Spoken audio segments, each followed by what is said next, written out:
Now, ngayong nakita na natin yung ganong background sa ating binasang passage sa Mark chapter 3 verse 1 to 6 yung attitude ng mga Pharisees laban kay Jesus yung napaka-bias nilang attitude laban kay Jesus.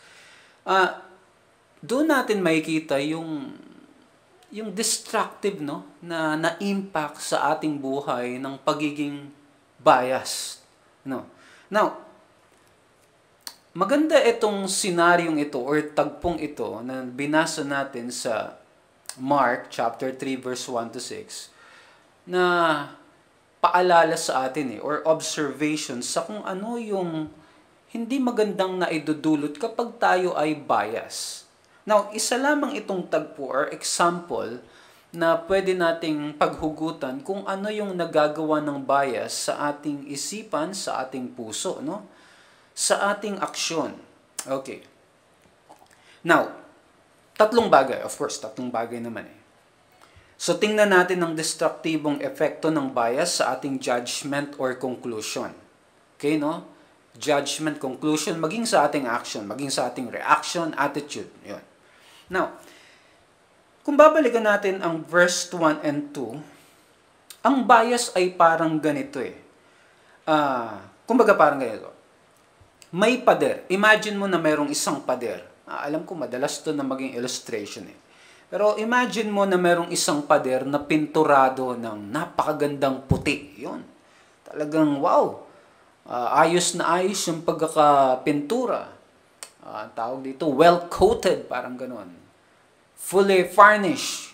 Fully furnished? May word akong hindi ko mabanggit Basta maayos yung pagkakapintura sa pader. Pero merong isang parang tumalsik na itim, na galing sa pinturang itim. At yun tayong tao, ewan ko, parang part lang ng ating psychology na sa isang pader na napakaraming puti, maputing pader, kapag meron diyang isang, let's say, parang tuldok na itim, parang mas mabilis nating makita yung tuldok na itim kumpara sa napakaraming puti, Parang ganun tayo Ito, dito, pagdating lang sa walls ng aking bahay dito, mas ako higit kong nakikita yung mga itim Parang ganon. So, ayun pag bias tayo, parang ganito sa pader na pinturado ng puti, ang parang mas hinahanap natin ay ang itim. At yun yung ginagawa nating big deal. Yan. So, kapag bias ka, ang point is ganito, ang pag-bias ka, fault finder ka. Fault finder ka. You're not looking for facts, but for fault. Tingnan mo. Dito sa verse 1 ito, muling pumasok si Jesus sa sinagoga at naratnan niya roon ang lalaking patay ang isang kamay. Kung tama nga yung komento ni McGee dito, na ito kumbaga ay set up ng mga Fariseo at Skriba, dagdag pa yun Yan.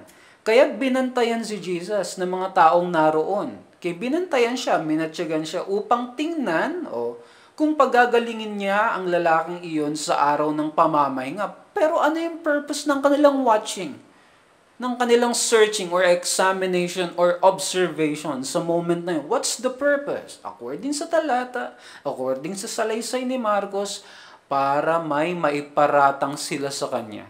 Actually, they predict, na pagagalingin ni Jesus yung taong yun. They predict it. Alam nila yun. Inaasa nila. They expect it to happen. At pag napagalingan ni Jesus, ayun, meron silang may paparatang kay Jesus sapagkat according sa kanilang rabbinical interpretation, kahit napagalingin yun ni Jesus, kahit na let's say parang mabuti yung kanyang ginawa, o mabuti yung kanyang ginawa, but in their understanding or perspective and interpretation, yun ay illegal. Yun ay illegal. Kita niyo yan? So sila ay nagmamatsyag, sila ay tumitingin, nag-examine, nandiyan dyan nakatingin. They observe. But they're not looking for facts, for evidences. No. They're looking for fault, something na may ipaparatang. So kapag bias ka, may attitude ka na fault finder. Fault finder. At ulitin ko yun, sa isang pader na napakaputi, napakaraming puti, yung itim ginagawa mong big deal. Okay, no? Ganong attitude. Ayun, magpapagaling dito si Jesus, napakabuti ng kanyang gagawin para yun sa taong talagang ngayon nga, yung patay ang isang kamay. Pero grabe, napakabuti ng gagawin ni Jesus, napakaraming puti kumbaga. Pero they're looking for fault. Something na mali, at least sa kanilang pagkakaunawa, gamit ang kanilang rabbinical interpretation. Number 2, kapag bias ka, ang mahalaga ay ang theory mo Yung justifications mo sa theory mong yun. Magdadahilan ka, mangangatwiran ka in favor of your theory. Sa iyong itinuturing na yun ang facts, yun ang tama. So, hindi ka open-minded sa observations at interpretations ng iba. At yan mismo yung makikita natin sa verse 3 and 4. At least implied sa sinasabi sa verse 3 and 4.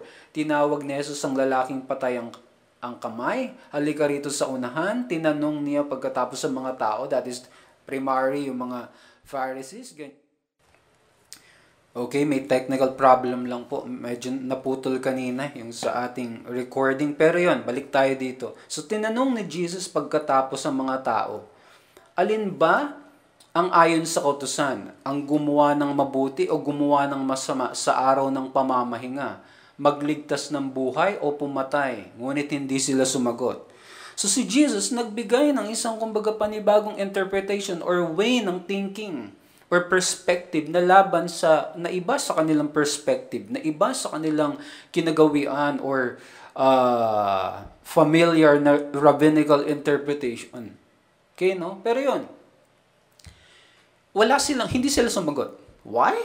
Sapagkat sila ay close-minded. They're not open-minded sa perspective ni Jesus. Naalala ko tuloy yung sinabi ni Sherlock Holmes. Ganito. It is a capital mistake to theorize before you have all the evidences. It biases the judgment. The point is, kapag ang theory mo, ang conclusion mo ay nakadepende lang sa theory mo, at hindi mo chine-check and balance iyon ng lahat ng iba pang mga ebidensya, of course, it will bias your judgment. It will bias. It will bias. Yeah. Magiging bias yung judgment mo. Theory mo lang katwiran mo lang Hindi mo binabansin, hindi mo yung chine-check and balance ng pananaw or ng observations ng iba. Kumbaga, diyan papasok yung one-sided interpretation lang or observation. Nakatingin ka lang sa kaliwa, hindi mo kinoconsider yung kanan, yung taas, yung baba. Ganon. So it will bias or it biases your judgment. At yun ang nangyari sa mga Pariseo at Skriba. Sila'y biased. Why? They're close-minded Ayaw nila sa interpretation o ayaw nilang makinig sa perspective ni Jesus. Now, point number 3. Kahit nakita mo, kapag bias ka ganito, pero kapag nakita mo, kahit na makita mo na, kapag makita mo na ang isang ebidensya na tama, at makita mo na tama yung isang tao sa kanyang inilabas na ebidensya, pero dahil sa attitude ng pride, ay hindi mo yun tatanggapin. Kung hindi mo yung tatanggapin. Kasi may pride ka Ayun, ito yung makikita natin dito sa verse 5 and 6. So pinagaling na ni Jesus yung lalaking may sakit ito sa kanyang kamay. Nakita nila yung miracles. Grabe, evidence yun. Talagang itong taong ito, hindi ito basta-basta. Ito yung kinakasiyan ng Panginoon. Okay, no? Siya ay sinasamahan ng Panginoon. Yung kanyang sinasabi ay talagang pinapatunayan ng isang mabuting gawa. Pinagaling niya ito. Ganon. Magkagayon man, nang dahil sa kanilang pride, hindi nila tinanggap yun. Bagkos, anong nangyari? Umalis sa mga Fariseo. At anong ginawa? Nakipagsabwatan sa mga kampo ni Herodes upang ipapatay si Jesus. Kita mo yun? Ganyan ang taong bias. Pinaghaharian ng pride. So yun, ulitin ko yun. So kahit nakita mo na ang isang ebidensya na tama yung isang tao, pero nang dahil sa pride ay di mo yun tatanggapin, sa halip, palalakasin mo ang iyong denial sa pamamagitan ng pagdikit at pakikipagkaibigan sa mga taong di rin gusto ang di mo gusto. Ang tawag ko dito sa nangyari sa verse 6 ay dislike-like action. O kaya, remove-connect action. That is to say, kapag di mo yung gusto yung isang tao, dislike mo yun. And then maghahanap ka ng mga kauri mong tao na like, no? Na kumbaga, papanigan ka sa gusto mo. Papanigan ka sa gusto mo at ano yung gusto mo na i-dislike yung isang particular object. So maghahanap ka ng isang taong kakampi sa'yo. Parang ganun lang yon. You will remove yourself from the one that you dislike and then you will connect to an object or something or persons na kung saan kakampihan ka, sasamahan ka in your disliking, in your act of disliking toward a particular object. Parang ganun. So, dislike-like action, remove-connect action. O kumbaga, in simple term, kumbaga, or kasabihan, birds of the same feather flock together. Yan. Ganyan. Ganyan. Mga kauri mo, parang ganon. So, ganyan mga kaibigan, katagpuan, yung nangyayari kapag bias ang isang tao. At least, gamit lang yung senaryong ito. No? Sa Mark chapter 3, verse 1 to 6. Sa lagay ng ugali at aksyon ng mga Fariseo. Okay, no? So, eto. Ang bias ay gumagawa ng ganito sa buhay ng isang tao. Okay? First, siya ay magiging mapaghanap ng mali. Verse 1 and 2. Point 2. Magkakaroon siya ng saradong pag-iisip. Verse 1 to 4. And then, siya ay magiging bulag-bulagan. Bulag-bulagan sa ebidensya. Verse 5 to 6. So, ganyan ang ginagawa, ganyan ang destructive effect ng bias sa ating judgment or conclusion according sa senaryo na ating makikita sa Mark chapter 3, verse 1 to 6. Mapaghanap ng mali, sarado ang pag-iisip, bulag-bulagan.